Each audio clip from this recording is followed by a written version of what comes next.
December 15, 1944. The Ardennes Forest, Belgium. Technical Sergeant James Edward Washington of the 761st Tank Battalion crouched behind a disabled Sherman tank, watching German forces advance through the morning fog with methodical precision. The air smelled of pine, diesel fuel, and the acrid residue of recent artillery fire. Washington had survived 23 months of service, 14 major operations, and countless encounters with prejudice from his own countrymen. He believed that morning that the greatest enemy he faced wore the same uniform he did. He would be proven catastrophically wrong within 72 hours. Before we dive into this story, make sure to subscribe to the channel and tell me in the comments where you're watching from. It really helps support the channel. What followed would transform a segregated unit's contempt into desperate dependence, as the man they had humiliated became the only thing standing between them and complete annihilation. The 761st Tank Battalion was one of only 2 all-black tank battalions in the European theatre. The men operated M4 Sherman tanks, 29 tons of American industrial might, powered by Continental radial engines producing 400 horsepower. But the equipment they received told a different story than the propaganda.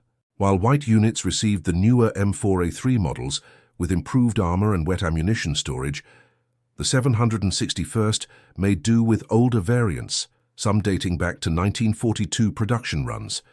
The message was clear without ever being spoken aloud. Washington had grown up in Philadelphia, the son of a Pullman porter who had served in the previous global conflict. His father had returned from France with stories of how black soldiers were treated better by the French than by their own officers.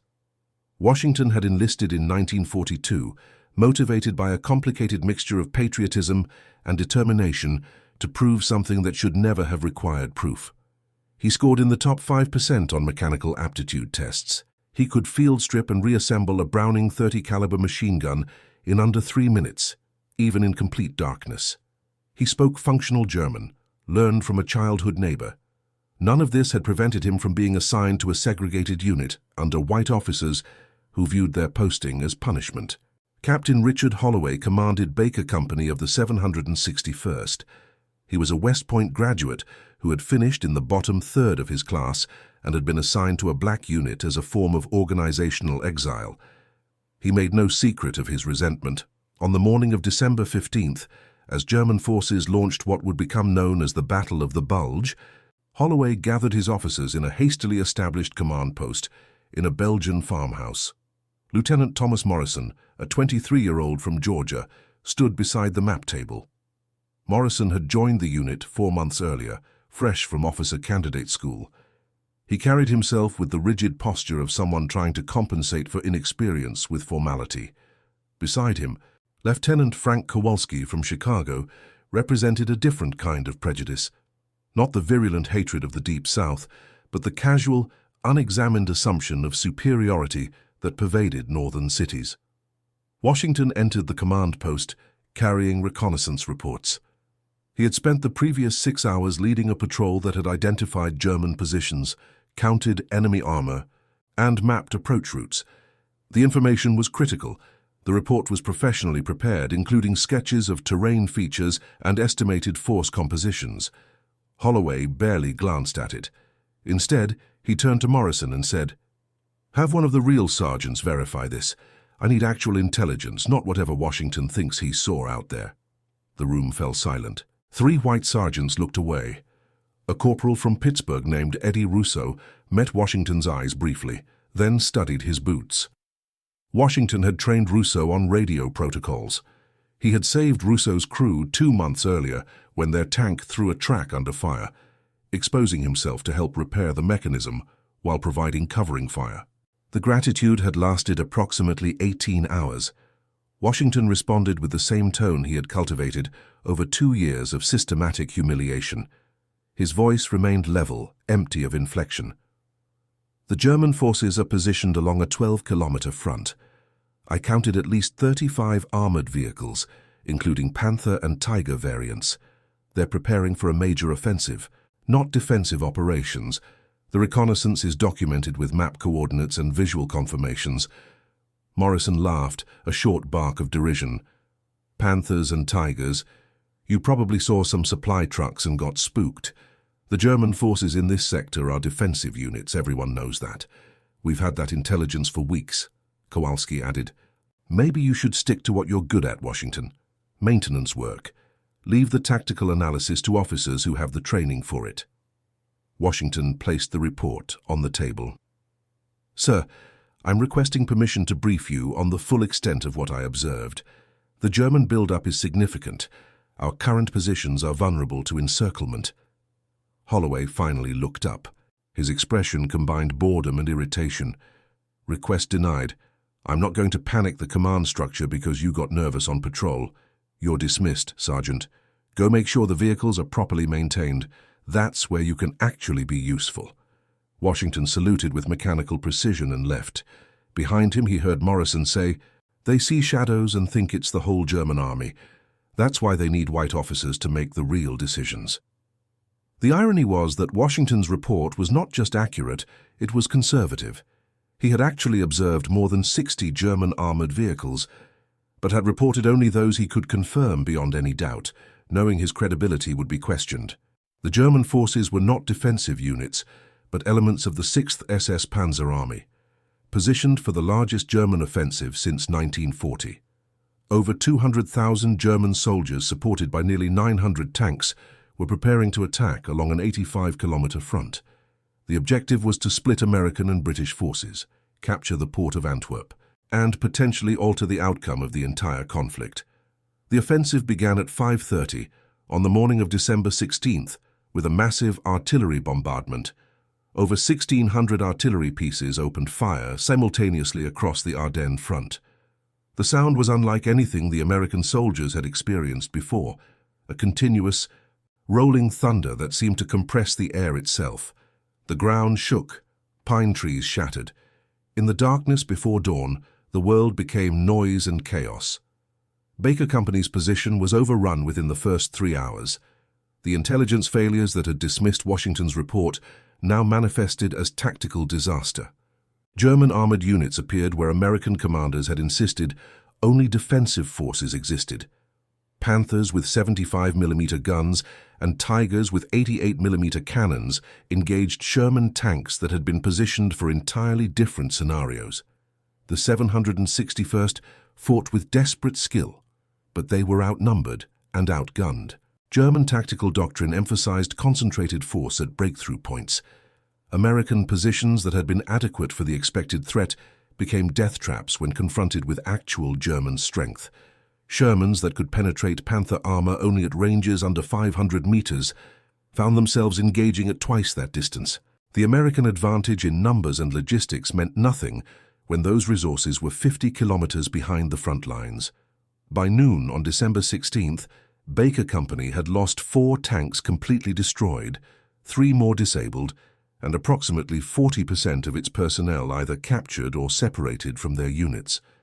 The survivors retreated in disorder, losing contact with higher command. Radio communications were disrupted by a combination of German jamming, atmospheric conditions, and the simple chaos of mobile operations in forested terrain.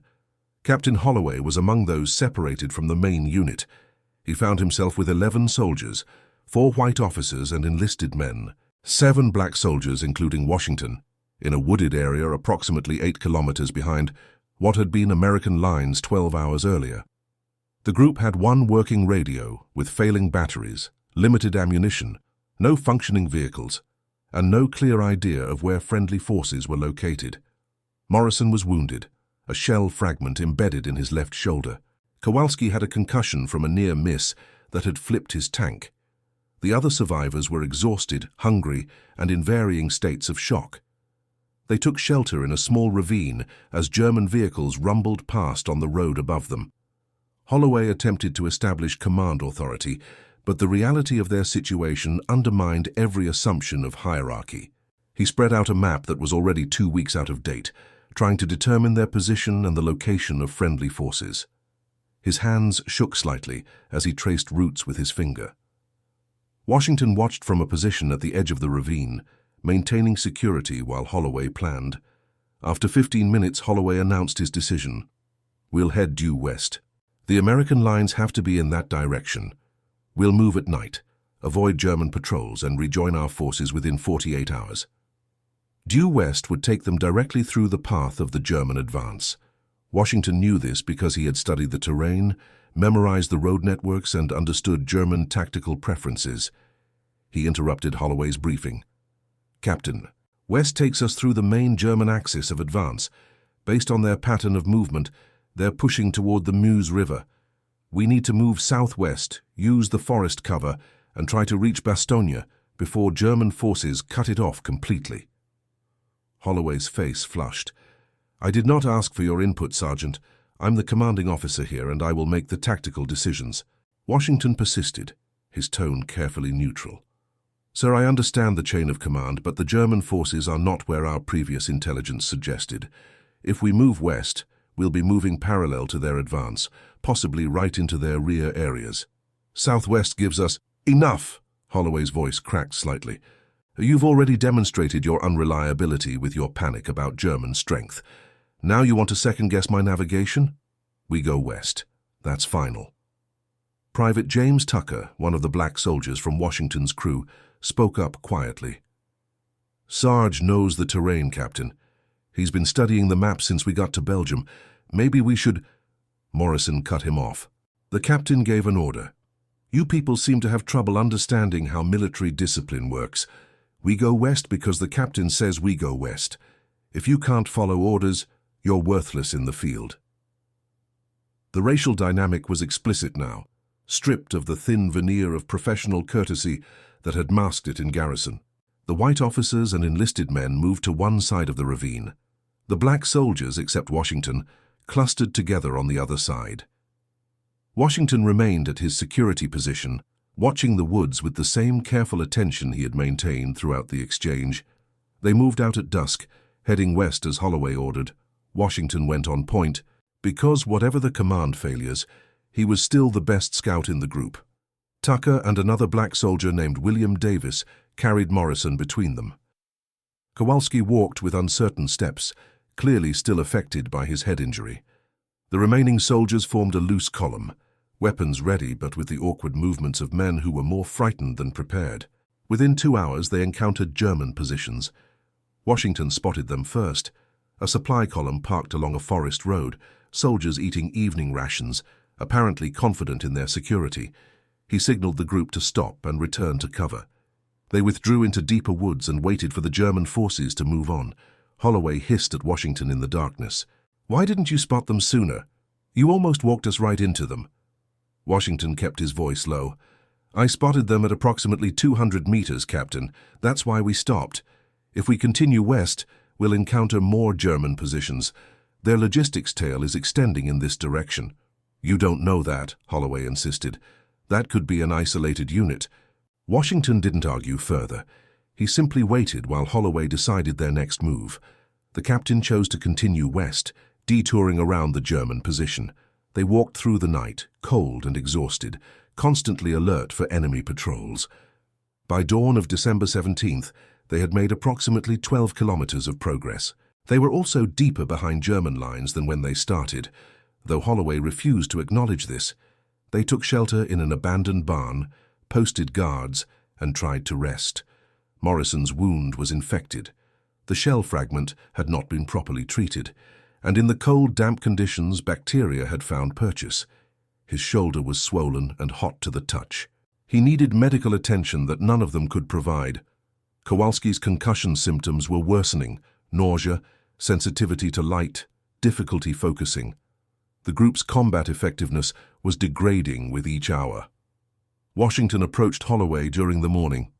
"Captain, we need to change direction. Morrison needs proper medical care. We're not getting closer to American lines by moving west. We're moving parallel to the front, and the front is moving faster than we are."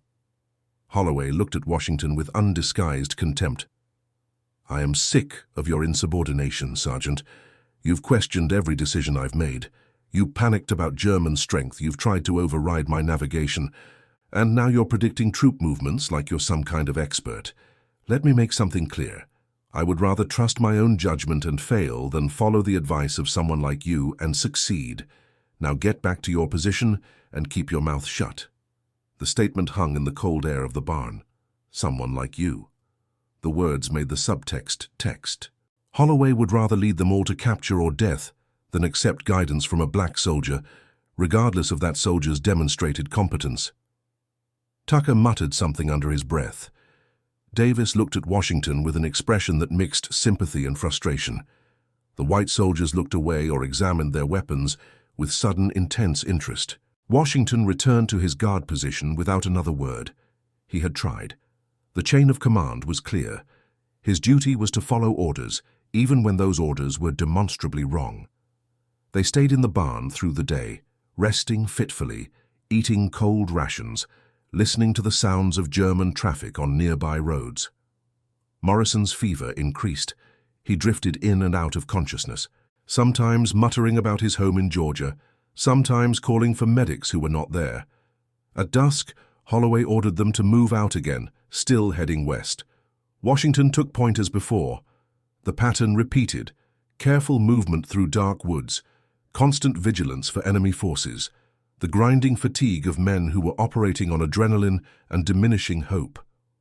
Around midnight, Washington stopped the column again. Ahead, through the trees, he could see lights, not the scattered lights of a village, but the organized, purposeful illumination of a military installation. German voices carried through the cold air. The smell of diesel fuel and cooking food indicated a major logistics facility. Holloway came forward to assess the situation. He stared at the lights with an expression that mixed disbelief and dawning horror. They were looking at a German supply depot that should not have existed in this location according to any American intelligence. The facility was maybe 2 kilometers from where Holloway had insisted American lines would be. "We'll detour around it," Holloway whispered. "Move south, then continue west." Washington pointed to the south. "Sir, there's another facility in that direction. I can see their lights about 3 kilometers away. The German logistics network is deeper and more developed than our intelligence suggested. We are not near American lines. We are deep in German-controlled territory." Holloway's face was barely visible in the darkness, but Washington could see his jaw working. "How would you know there's another facility? You can't possibly see that far." "I can see the glow on the clouds, Captain. Light pollution reflects off low cloud cover. Multiple facilities in close proximity create overlapping illumination patterns. That's not a single source to the south. That's multiple sources over a wide area." Kowalski spoke up, his voice strained.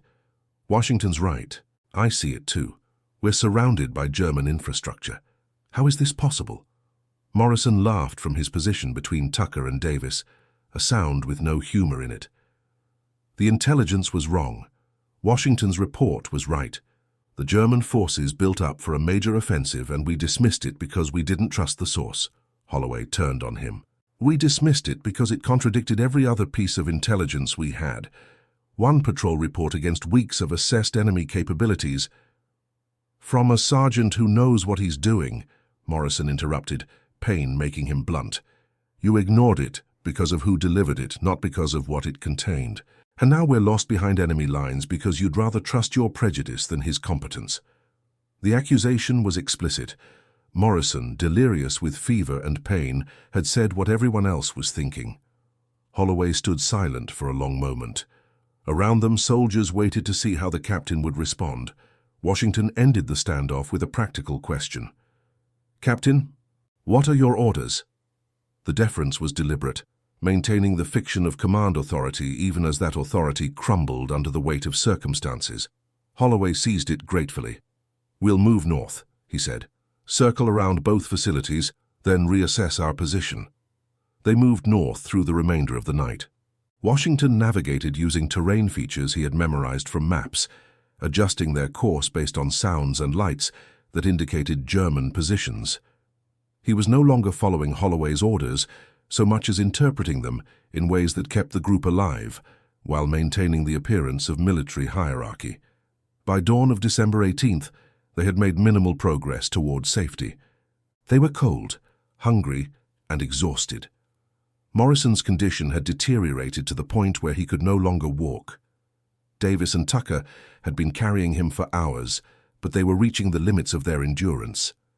They took shelter in a destroyed farmhouse, evidence of earlier operations visible in the shell damage and burned timbers. Washington posted guards and organized a rotation that would let everyone get some rest. Holloway sat in a corner staring at his map, periodically marking positions and crossing them out. Around mid-morning, Washington heard vehicles approaching. He signaled for silence and moved to a position where he could observe the road. A German column was passing, trucks, armored cars, and what appeared to be command vehicles. The column was heading west, further evidence of the depth of German penetration. As the column passed, Washington noticed something else. The vehicles bore markings of a panzer division, but they were supply and support vehicles, not combat units.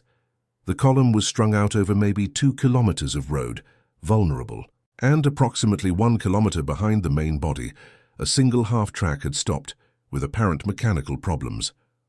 Washington watched as German soldiers worked on the disabled vehicle. They had posted minimal security, confident in their position deep behind their own lines. The half-track carried supplies, food, ammunition, medical equipment visible through open cargo doors. And parked beside it was a command car with map cases visible in the back seat. Washington calculated quickly. The disabled half-track was isolated from the main column. The soldiers working on it numbered maybe 8 individuals.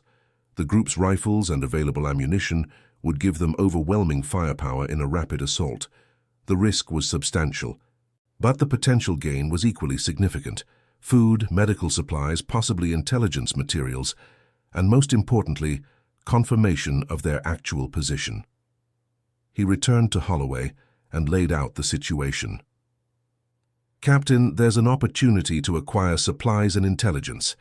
A German vehicle with minimal security, approximately 400 meters from our position. I can put together an assault team and—" "Absolutely not," Holloway interrupted. "We're trying to evade enemy forces, not engage them. An attack would reveal our position and bring down every German unit in the area." Washington persisted. "Sir, we need those supplies. Morrison needs medical attention. We need food. And the maps in that command car could tell us exactly where we are and where German forces are concentrated." "The tactical advantage—" "I said no, Sergeant. We are not risking this entire group on your aggressive impulses. We will remain hidden and continue moving tonight." Washington looked at Morrison, who was barely conscious. He looked at the faces of the other soldiers, men who were approaching the edge of their capabilities. He made a decision that violated every principle of military discipline he had spent 2 years upholding. "Captain, I'm going to take volunteers and hit that vehicle, with or without your permission. Court-martial me if we survive. But those supplies might be the difference between living and dying. And Morrison definitely doesn't have another 48 hours. The statement was mutiny, explicit, undeniable insubordination. Holloway stared at Washington, face flushed, mouth working soundlessly. Before he could respond, Tucker stood up. "I'm going with the sergeant." Davis followed. "Me too." Private Eddie Russo, the white soldier from Pittsburgh, surprised everyone by standing as well. "Washington's right. We need those supplies. I'm in." Kowalski pulled himself to his feet despite his concussion. "I can provide covering fire from here. Someone needs to make sure you have support." Within moments, 5 soldiers had volunteered for an operation their commanding officer had explicitly forbidden. Holloway watched his authority dissolve in real time. He could order them to stand down. He could threaten courts-martial and military prison. Or he could accept reality, that Washington had become the de facto leader because leadership was about competence, not rank. "Fine," Holloway said quietly. "Do it. But if this goes wrong, it's on you, Washington." Washington accepted the responsibility without hesitation. "Yes, sir. Tucker, Davis, Russo, with me. Kowalski, position yourself where you can cover our withdrawal. Everyone else be ready to move fast if things get loud." Washington led his small team through the woods with the careful silence of men who understood that noise meant death. They moved from cover to cover, using terrain and vegetation to mask their approach. Washington had done this before, had led patrols through German-held territory, had learned to move like a shadow, had developed the situational awareness that separated soldiers who survived from soldiers who did not. They reached a position approximately 100 meters from the disabled half-track.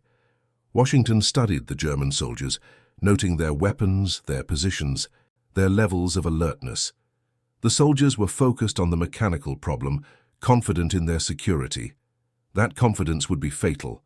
Washington used hand signals to position his team. Tucker would cover the left approach. Davis would take the right. Rousseau would provide suppressing fire on Washington's signal. Washington himself would lead the assault directly to the vehicle. The plan was simple because complex plans failed in contact with reality. He gave the signal. Rousseau opened fire, his M1 Garand barking out 8 rounds in rapid succession. German soldiers dropped or dove for cover. Tucker and Davis added their fire from the flanks, creating a crossfire that made the German position untenable. Washington sprinted forward, closing the distance while the enemy was disorganized. The encounter lasted approximately 90 seconds. When it ended, the German soldiers had withdrawn, abandoning the half-track and its supplies. Washington had achieved surprise, applied overwhelming force at the point of contact, and secured the objective before enemy reinforcements could respond. Tucker and Davis helped load supplies into makeshift packs. Washington grabbed the map case from the command car and stuffed documents into his jacket. Rousseau provided security, scanning for German response. They withdrew rapidly, running through the woods back to their shelter. Kowalski grinned despite his headache as they returned. That was the most beautiful violence I've ever seen. Textbook assault. Washington distributed supplies immediately. Medical kit to treat Morrison's wound, rations for everyone, blankets from the German supplies. And then he spread out the captured maps and documents. What he saw confirmed his worst fears and also provided hope. The maps showed German positions, logistics routes, and operational objectives. The German offensive was even larger than Washington had estimated. Multiple armored divisions pushing west toward the Meuse River, with Bastogne identified as a critical road junction that needed to be captured or bypassed. But the maps also showed something else. They showed gaps in German coverage, areas where the rapid advance had created vulnerabilities, and they showed a route, difficult, circuitous but possible, that would take the group south and east, threading between German positions toward Bastogne before it was completely encircled. Washington traced the route on the captured map, calculating distances and timing. "Captain, we can reach Bastogne if we move immediately. The route is here following this ridgeline, then descending through this valley. It's approximately 30 kilometers, but most of it is through terrain the German forces bypassed in their advance. If we move now, we can make it before they close the ring completely." Holloway studied the maps. The evidence was irrefutable. Washington had been right about German strength, right about their position, right about the need for supplies, right about everything. Accepting this meant accepting that skin color had no correlation with competence, that prejudice was not just morally wrong, but tactically catastrophic. "How confident are you about this route?" Holloway asked quietly. 70%, sir. The maps show German positions as of approximately 12 hours ago. Their advance may have extended since then, but this represents our best option. Every hour we wait, the window closes further. Holloway nodded slowly. "Then we do it. Washington, you lead. I'll follow your tactical judgment." It was the closest thing to an apology Holloway would manage. Washington accepted it with a simple "yes, sir," and began organizing the group for immediate movement. They moved out within 30 minutes, traveling light, carrying only essential supplies and weapons. Morrison was strapped to an improvised stretcher, created from German blankets and branches. Davis and Tucker took the first shift carrying him. The group moved with purpose now, no longer the aimless wandering of the previous 2 days. Washington navigated using the captured maps and his own terrain reading skills.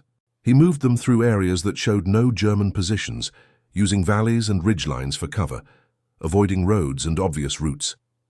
When they heard German vehicles, he directed them to cover and waited for the danger to pass. The journey took 19 hours of continuous movement. They walked through the night of December 18th and into the day of December 19th. They crossed streams, climbed ridges, detoured around German positions that had not been on the maps. Washington adjusted their route constantly based on sounds, movement, and tactical intuition. Around noon on December 19th, they emerged from wooded terrain onto high ground overlooking a town. Below them, approximately 2 kilometers distant, was Bastogne. American forces were visible. Defensive positions being prepared, supplies being organized, command posts being established. The encirclement was not yet complete. They had a window. But between them and safety was a problem. A German patrol was moving along the base of the ridge, directly across their path of approach. The patrol consisted of maybe 20 soldiers, well-armed, alert. Engaging them would attract attention from larger German forces in the area. Avoiding them would take hours they did not have. Washington could see other German units moving to complete the encirclement. He made a calculation that balanced risk against necessity. "Captain, we need to reach those lines within the next 2 hours or we'll be cut off permanently. That patrol is our only obstacle. I recommend we assault through them with maximum speed and surprise. Hit them hard, break through, and run for American positions before German forces can coordinate a response." Holloway looked at the patrol, looked at Bastogne, looked at the exhausted faces of his soldiers. "That's 11 of us against 20 of them, and Morrison can't fight." 10 effectives against 20, Washington corrected, "but we have surprise, superior position and desperation. They're conducting routine patrol operations in what they believe is secure territory. We're fighting for survival. The psychological advantage is significant." Tucker spoke up. "Sarge, if you say we can do it, we can do it." Davis nodded. "Let's finish this." Russo checked his ammunition. "I didn't walk 30 kilometers to stop now." Even the white soldiers who had previously dismissed Washington now looked to him for leadership. Kowalski, still suffering from concussion symptoms, managed a weak smile. "You've kept us alive for 3 days, Washington. I'll follow you through this too." Washington positioned his soldiers along the ridge with overlapping fields of fire. He put their best marksmen where they could do maximum damage in the opening seconds. He positioned faster soldiers to lead the assault down the slope. He created a plan that maximized their strengths and minimized their exposure. "On my signal," he said quietly. "First volley drops as many as possible. Second volley suppresses survivors. Then we assault straight through their position. Do not stop. Do not take cover. Speed is our armor. We hit them like a hammer, and we don't stop until we're in American lines. Understood?" The soldiers nodded. They had traveled from contempt to trust over 3 days of shared survival. The man they had humiliated had become the man they would follow into overwhelming danger. Washington gave the signal. 10 rifles opened fire simultaneously. German soldiers dropped. The survivors dove for cover or tried to return fire. Washington led the charge down the slope, moving fast, firing as he moved, his soldiers following in a ragged line that was more terrifying than any parade ground formation. The encounter was brutal and short. The German patrol, caught completely by surprise, could not organize effective resistance before American soldiers were among them. Washington's group broke through, leaving chaos behind, running toward Bastogne with everything they had left. German forces responded, but too slowly. By the time enemy fire began seeking them, Washington's group was beyond effective range, sprinting across open ground toward American positions. Soldiers in Bastogne's perimeter saw them coming, recognized American uniforms, held their fire. Within minutes, Washington led his exhausted, battered group through the defensive lines into American-held territory. They collapsed inside the perimeter, gasping, shaking with adrenaline and relief. Medical personnel rushed to treat Morrison. Officers descended to debrief them. Within an hour, the captured German maps and documents were in the hands of the Bastogne command staff, providing critical intelligence about enemy positions and intentions. Brigadier General Anthony McAuliffe, acting commander of the forces in Bastogne, personally reviewed Washington's maps and the patrol reports he had maintained throughout the ordeal. McAuliffe, an artillery officer who had taken command when senior officers were cut off, understood the value of accurate intelligence. He called Washington to his command post. "Sergeant Washington, your maps and intelligence have given us a clear picture of German positions around our perimeter. You've potentially saved hundreds of lives by getting this information to us. I'm recommending you for the Distinguished Service Cross." Washington stood at attention, exhausted beyond measure but maintaining military bearing. "Sir, I was just doing my job. McAuliffe smiled slightly. You did considerably more than that, Sergeant. You kept your unit alive through 3 days behind enemy lines, conducted a successful raid against enemy positions, and delivered intelligence that will directly impact our defensive operations. That's exemplary service by any standard. The commendation never materialized. The Distinguished Service Cross recommendation was downgraded to a Bronze Star, then to a commendation, then disappeared entirely into the administrative machinery that somehow found it easier to recognize white soldiers than black ones for identical acts of courage. Washington received nothing official beyond a notation in his service record, but within the 761st Tank Battalion, something more important changed. The story of Washington's leadership spread through the unit. Soldiers who had dismissed him, who had questioned his competence, who had treated him with casual contempt, understood what he had done and what they owed him. Captain Holloway wrote a letter to Washington's file, classified at the time, but later released. In it, he acknowledged his own failures with painful honesty. Technical Sergeant Washington demonstrated leadership and tactical competence that exceeded that of his officers. His judgment was consistently superior to mine. His navigation was flawless. His combat decisions were sound. I failed as a commander by allowing personal prejudice to override professional assessment.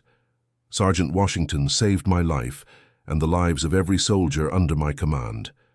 He deserves recognition that the system will likely never provide. Eddie Russo, the soldier from Pittsburgh, went further. After the conflict ended, he spent years documenting Washington's service, collecting testimonies from survivors, pushing for official recognition. He wrote to his congressman, to military historians, to anyone who would listen. In a letter to the NAACP in 1953, Russo wrote, "I was taught that black soldiers were inferior. I believed it until the moment my life depended on one. Washington is the bravest, smartest, most capable soldier I ever served with, and the system that kept him as a sergeant while promoting incompetent white officers is a moral failure that shames us all." Lieutenant Morrison, who survived his wound after treatment in Bastogne, returned home to Georgia a changed man. He became a vocal advocate for integration of military forces, speaking publicly about his experiences. In a 1948 speech to a veterans group, he said, "I was dying behind enemy lines because my captain's racism was stronger than his tactical judgment. I lived because a black sergeant was better at his job than we were at ours. Anyone who tells you skin color determines competence is lying, or stupid, or both." The Battle of the Bulge continued for another month after Washington's group reached Bastogne. German forces surrounded the town completely by December 21st, but the defense held.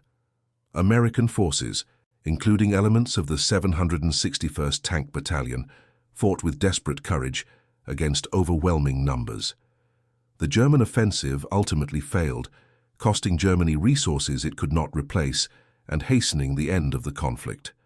Washington continued serving through the end of hostilities in Europe. He participated in 6 more major operations, trained dozens of soldiers, and maintained his record of competent professional service. He was promoted to Master Sergeant in March 1945, though the promotion came without commendation or ceremony. After the conflict ended, Washington returned to Philadelphia. He used military benefits to attend college, earning a degree in mechanical engineering. He worked for 30 years at a manufacturing firm, rising eventually to plant manager, despite facing discrimination that echoed his military service. He married, raised 4 children, and lived quietly until his passing in 1992 at age 73. He rarely spoke about his military service. His children learned fragments of his story only after his death, when Eddie Russo contacted them with boxes of documents he had compiled over decades. The letters, testimony, and photographs revealed a man who had been systematically undervalued by institutions that should have celebrated him. In 2006, the military conducted a review of service records from segregated units, looking for cases where discrimination had prevented appropriate recognition. Washington's case was identified as one of hundreds where black soldiers had performed heroically but received minimal acknowledgement. 62 years after the events in the Ardennes forest, James Edward Washington was posthumously awarded the Distinguished Service Cross. His daughter, Patricia Washington Harris, accepted the medal at a ceremony at the Pentagon. She spoke briefly to assembled officers and officials. "My father never asked for recognition. He served because he believed in something larger than himself, even when that something did not fully believe in him. He led men who had humiliated him because leadership was about service, not ego. He saved lives that belonged to people who thought him inferior, and he did it all with grace, competence, and quiet dignity." This medal is 60 years late. It does not undo the injustice of his treatment, but maybe, just maybe, it reminds us that courage and competence have no color. The story of Washington's leadership in the Ardennes illustrates how prejudice is not just morally wrong, but practically catastrophic. Captain Holloway's racism nearly killed his entire unit. His refusal to credit Washington's intelligence allowed them to be caught in the German offensive. His insistence on flawed navigation led them deeper into danger. Every decision he made based on prejudice rather than competence brought them closer to death.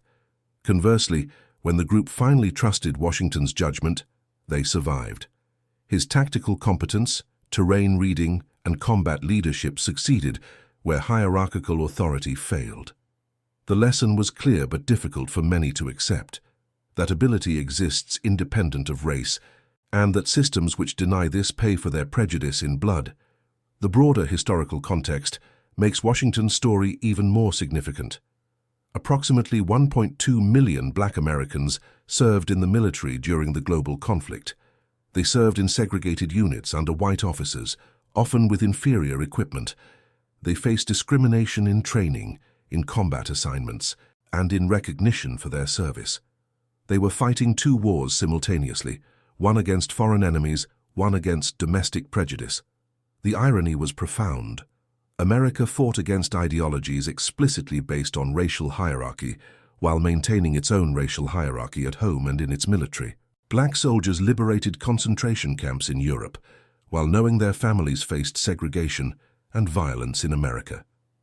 They proved their courage and competence repeatedly, while being told they were inferior. The military began desegregation in 1948, driven partly by moral arguments but more significantly by pragmatic recognition that segregated forces were inefficient. The Korean conflict became the first in which American forces fought as integrated units. The improvement in performance was immediate and undeniable. Commanders who had insisted black soldiers were inferior suddenly discovered that integrated units outperformed segregated ones. The prejudice had not been reflecting reality.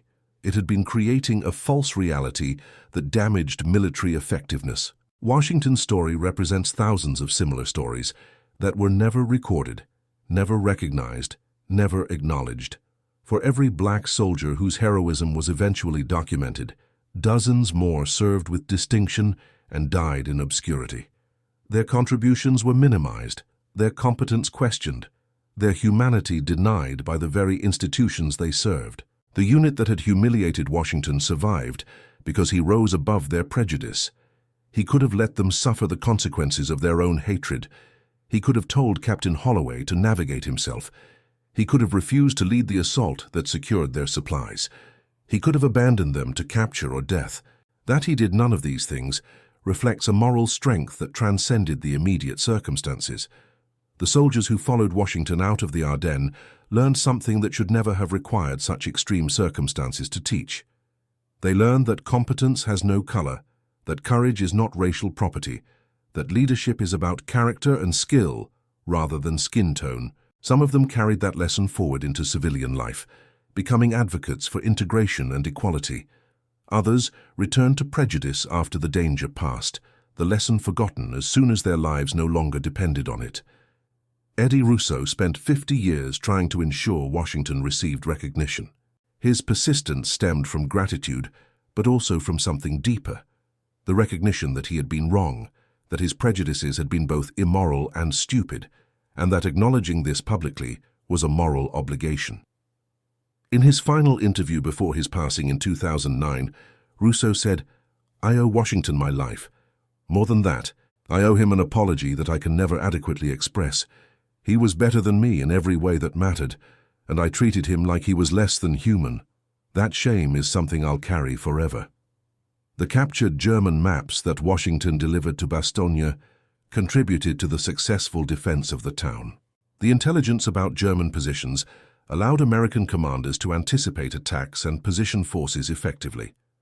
Historians estimate that Washington's intelligence directly saved between 50 and 200 American lives during the siege. The actual number is unknowable, but the impact was real and significant. Bastogne held for 9 days under complete encirclement before American forces broke through to relieve the garrison. The defense became legendary, particularly General McAuliffe's one-word response of "nuts" to German surrender demands. But the defense succeeded because soldiers at every level performed with courage and competence. Washington's contribution was one small part of a larger effort, but it was a part that might have been absent if he had been the inferior soldier his officers believed him to be. The 761st Tank Battalion continued serving through the end of European operations.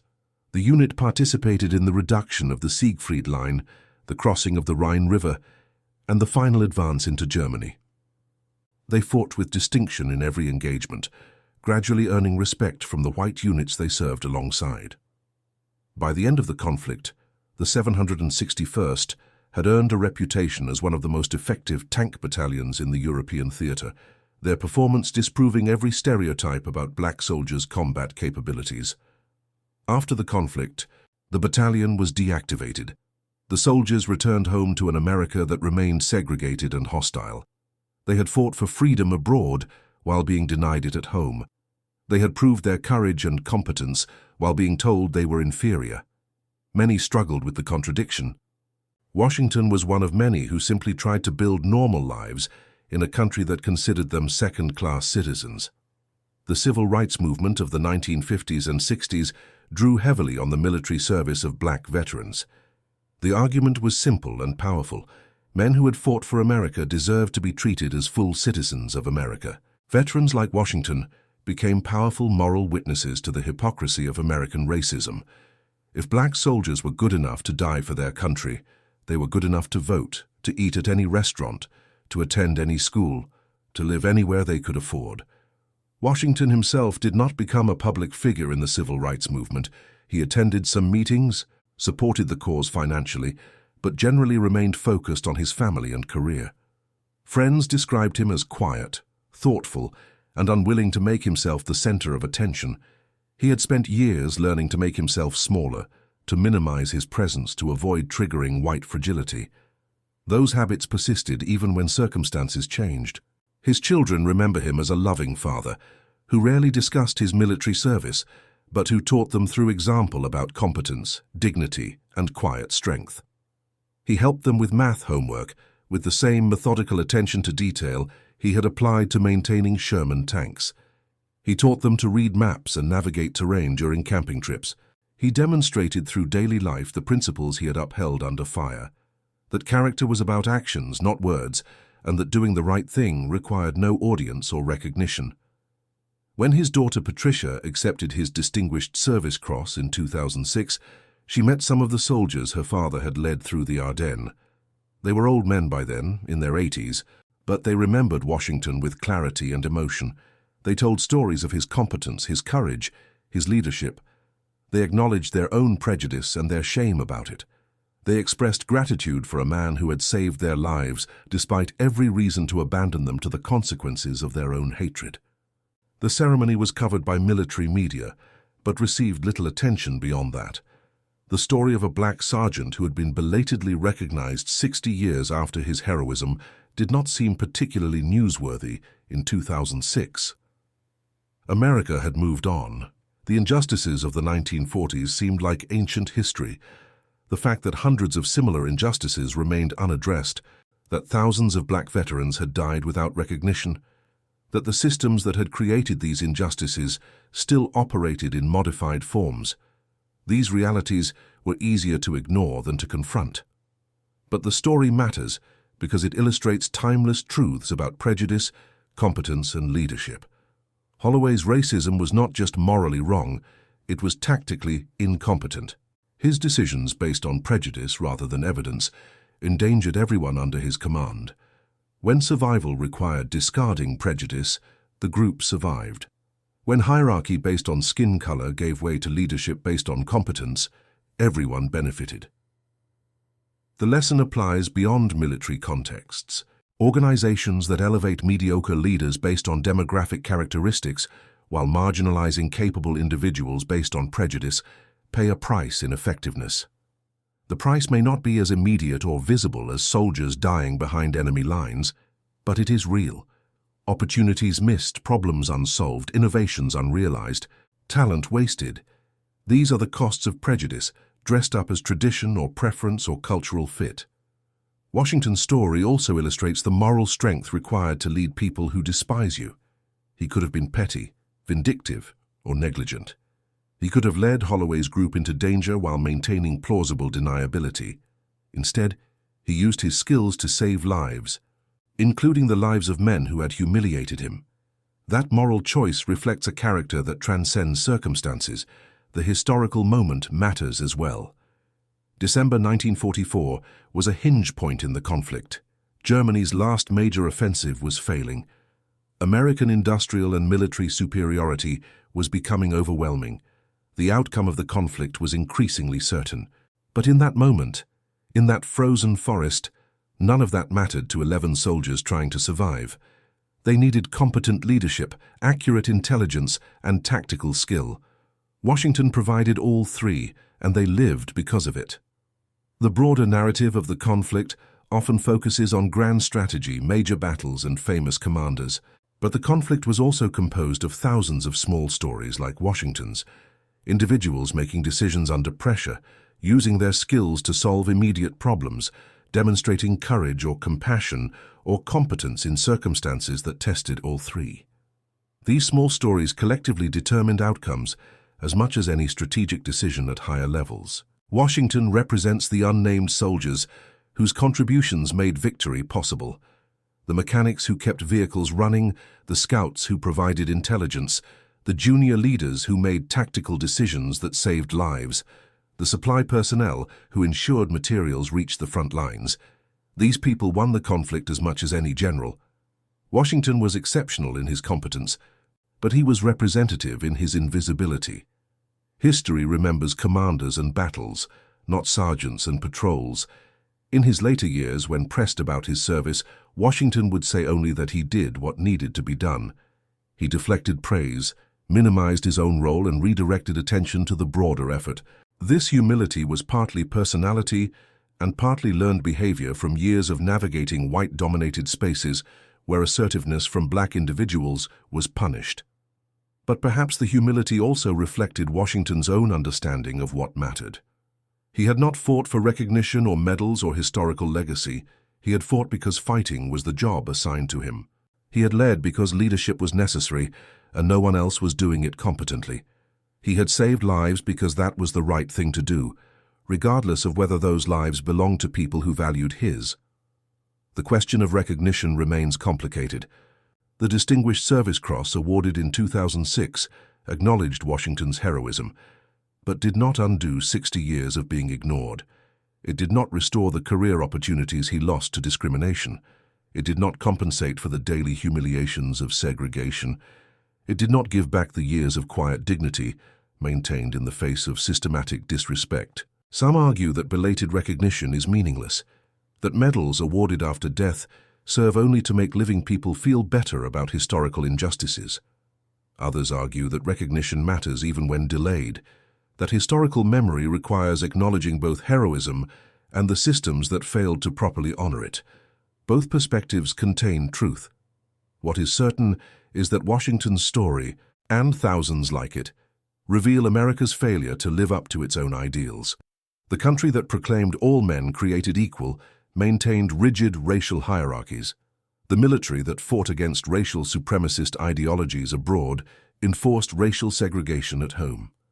The institutions that depended on black courage and competence denied black humanity and dignity. These contradictions were not abstract philosophical problems. They had concrete consequences. They meant that capable soldiers like Washington operated under incompetent officers like Holloway.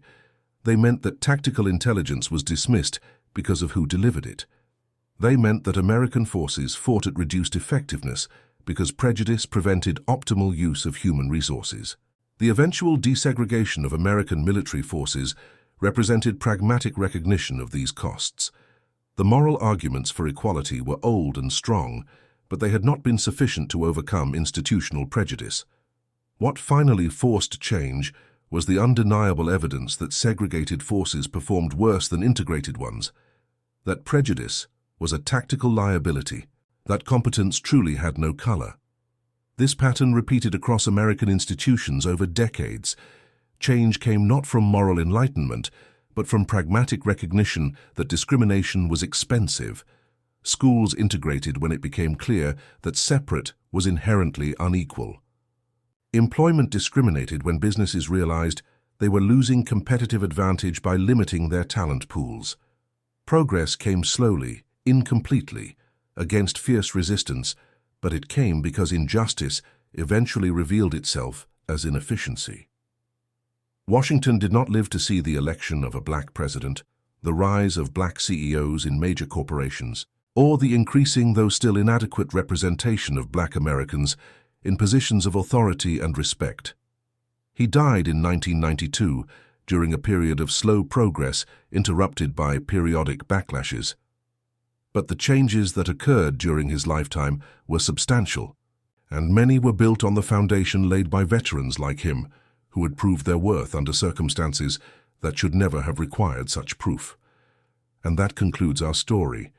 If you made it this far, please share your thoughts in the comments. What part of this historical account surprised you most? Don't forget to subscribe for more untold stories from World War II, and check out the video on screen for another incredible tale from history. Until next time.